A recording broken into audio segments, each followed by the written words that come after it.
Assalamualaikum warahmatullahi wabarakatuh. Alhamdulillahirrahmanirrahim. Wassalatu wassalamu ala asrofil anbiya'i wal mursalin wa ala alihi rasulillahi ajma'in, amma ba'du. Puji syukur tak bosan-bosan kita ucapkan kehadirat Allah subhanahu wa ta'ala, yang mana pada hari ini kita masih diberi Allah nikmat kesehatan, nikmat iman dan Islam yang paling penting, dan juga nikmat kebarokahan, sehingga kita masih bisa berhadir di ruang YouTube yang insya Allah barokah ini.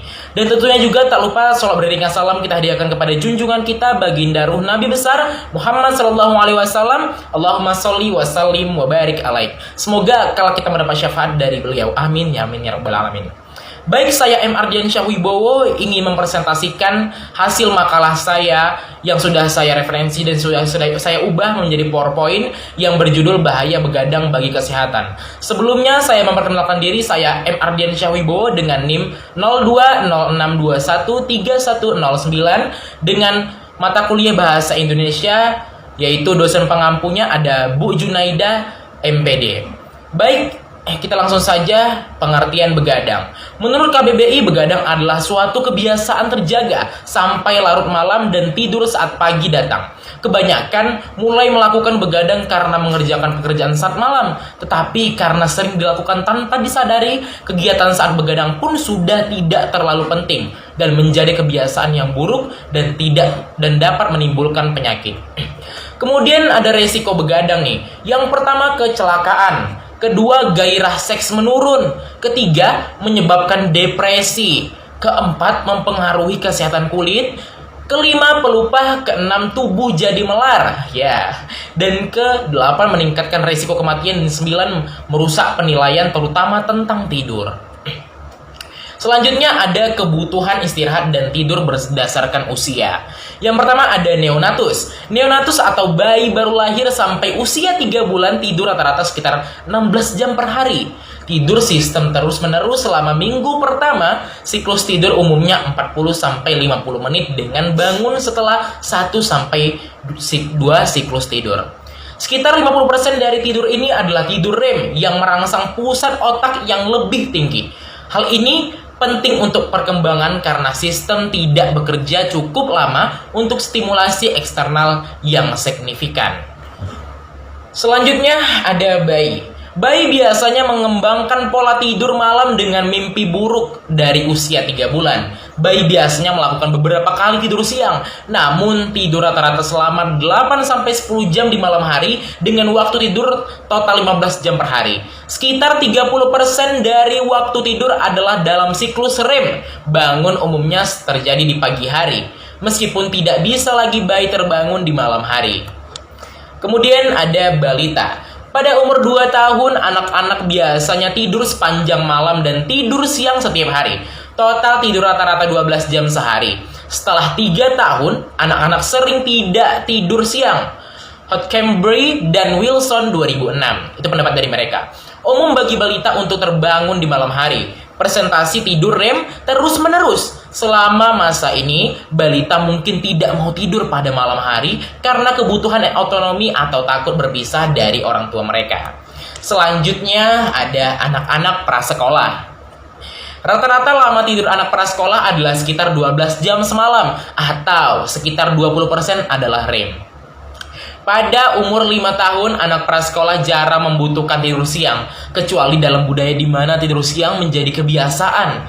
Anak prasekolah biasanya mengalami kesulitan untuk rileks atau menenangkan diri setelah melewati hari yang sangat aktif dan memiliki masalah dengan ketakutan tidur, bangun pada malam hari, atau mimpi buruk. Bangun sebentar dan kemudian terlelap lagi adalah hal yang sering. Pada saat terbangun, anak akan menangis sebentar, berjalan-jalan, berbicara yang tidak dipahami, tidur sambil berjalan, atau mengompol. Kemudian ada anak usia sekolah. Jumlah tidur yang diperlukan bervariasi sepanjang masa sekolah. Anak usia 6 tahun rata-rata tidur 11 hingga 12 jam semalam. Sedangkan anak usia 11 tahun tidur sekitar 9-10 jam.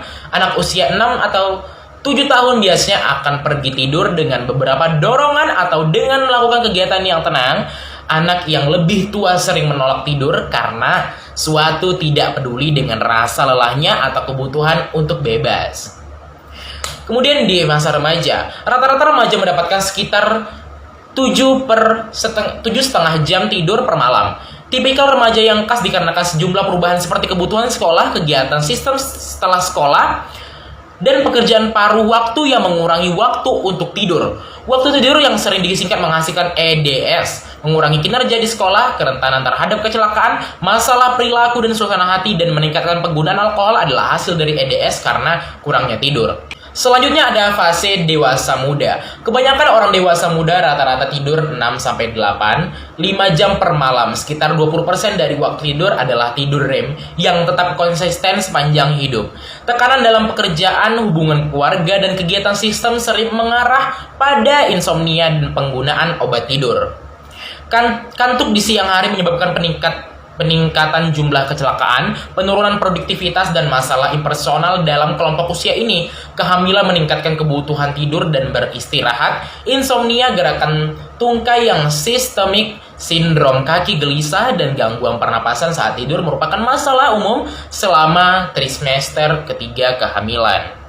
Selanjutnya ada fase dewasa menengah. Selama masa dewasa menengah, total waktu tidur di malam hari mulai menurun. Jumlah tidur stadium 4 mulai turun. Penurunan terus berlanjut seiring dengan meningkatnya usia. Insomnia sangat umum, mungkin karena perubahan dan sistem pada usia dewasa menengah, kecemasan, depresi, atau penyakit fisik tertentu yang menyebabkan gangguan tidur. Wanita menopause sering mengalami gejala insomnia. Dan yang terakhir adalah lansia. Keluluhan kesulitan tidur meningkat seiring dengan meningkatnya umur. Episode tidur REM cenderung meningkat. Ada penurunan progresif dalam tidur tahap 3 dan 4 NREM.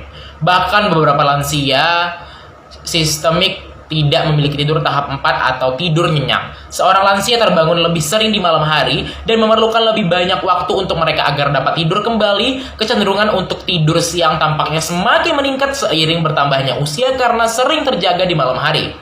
Perubahan pola tidur sering disebabkan oleh perubahan dalam sistem saraf pusat yang mempengaruhi pengaturan tidur. Penurunan sensorik mengurangi sensitivitas orang tua terhadap waktu untuk mempertahankan irama sirkadian, yaitu yang dilansir oleh Potter dan Perry pada 2010. Nanda International 2011, Nursing Diagnosis Division and Classification 2012-2014, Heteroredam Ahli Bahasa Med Vocabulary Sumarwati SKP MN Jakarta 2012 halaman 20. Mungkin itu saja yang dapat saya sampaikan mengenai bahaya begadang. Saya ucapkan terima kasih kepada para hadirin yang telah menonton channel YouTube ini. Saya ucapkan terima kasih kepada ibu dosen yang telah mengajarkan saya selama ini. Saya M. Ardian Syahwibo undur diri dan terima kasih. Wassalamualaikum warahmatullahi wabarakatuh.